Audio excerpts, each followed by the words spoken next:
Om Swastiastu. Perkenalkan, nama saya Ania Putri Indrani, nomor absen 42 dari kelas 9C. Di sini saya akan menjelaskan tentang materi bab 2 pada pembelajaran PPKN yang berjudul Undang-Undang Dasar 1945. Yang pertama ada konstitusi.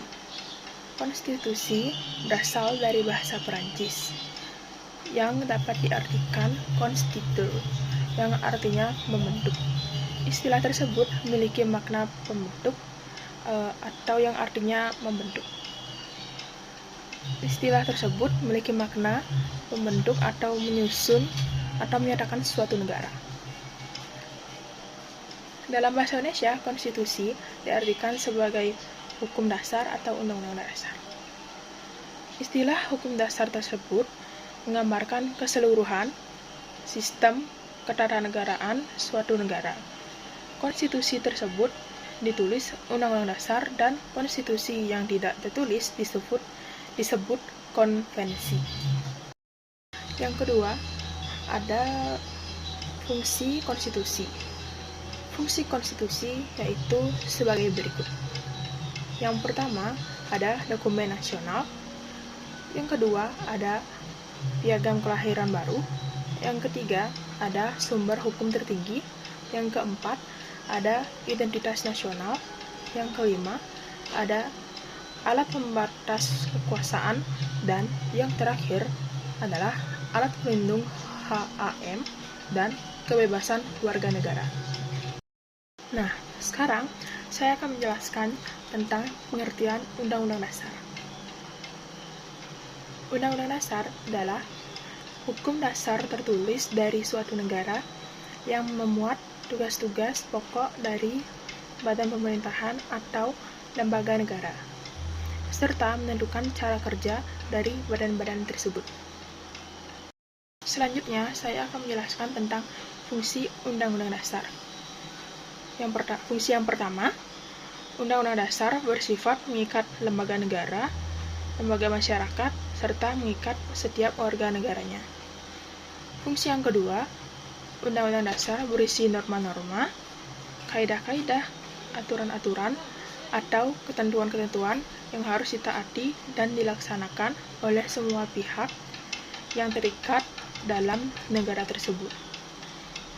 Fungsi yang ketiga, Undang-Undang Dasar berfungsi sebagai sumber hukum bagi produk-produk hukum yang ada di bawahnya. Fungsi yang keempat, Undang-Undang Dasar sebagai hukum yang tertinggi, fungsi sebagai alat kontrol dan parameter terhadap seluruh norma hukum yang ada di bawahnya. Berikutnya, saya akan menjelaskan tentang isi, makna, dan pokok pikiran yang terkandung dalam pembukaan Undang-Undang Dasar 1945. Yang pertama, ada isi pembukaan Undang-Undang Dasar 1945. Pembukaan Undang-Undang Dasar 1945 yang terdiri dari 4 alinea. Itu juga mempunyai pokok-pokok pikiran yang akan dibahas lebih lanjut pada subbab berikutnya. Yang kedua, batang tubuh. Batang tubuh Undang-Undang Dasar 1945 terdiri dari 16 bab, 37 pasal, 4 pasal aturan peralihan, dan 2 ayat aturan-aturan tambahan. Batang tubuh 1945 yang dipertegas dalam penjelasan Undang-Undang Dasar 1945 mengatur tentang sistem pemerintahan negara, yaitu diantaranya sebagai berikut. Pertama, Indonesia adalah negara yang berdasar atas hukum, terdapat pada pasal pertama atau pasal ke-1. Yang kedua, sistem konstitusional, yaitu pemerintahan berdasar. Baik, saya akan lanjutkan penjelasan saya tentang saya sampai di batang tubuh. Batang tubuh.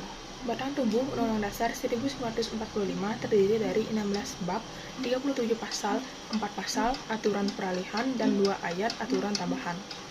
Batang tubuh Undang-Undang Dasar 1945 yang dipertegas dalam penjelasan Undang-Undang Dasar 1945 mengatur tentang sistem pemerintahan negara, yaitu diantaranya sebagai berikut. Yang pertama, Indonesia adalah negara yang berdasar atas hukum pasal pertama atau ke-1. Yang kedua, sistem konstitusional, yaitu pemerintah berdasar atas konstitusi hukum terdapat pada hukum dasar. Jadi, tidak bersifat kekuasaan yang tidak terbatas.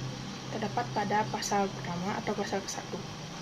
Yang ketiga, Presiden ialah penyelenggara pemerintah negara menurut Undang-Undang Dasar 1945 pada pasal keempat. Yang keempat, Presiden dibantu oleh menteri-menteri negara yang diangkat dan diberhentikan oleh Presiden. Terdapat pada pasal keempat. Yang kelima, kekuasaan kepada negara tak terbatas kepada negara harus tunduk pada konstitusi, terdapat pada pasal keempat.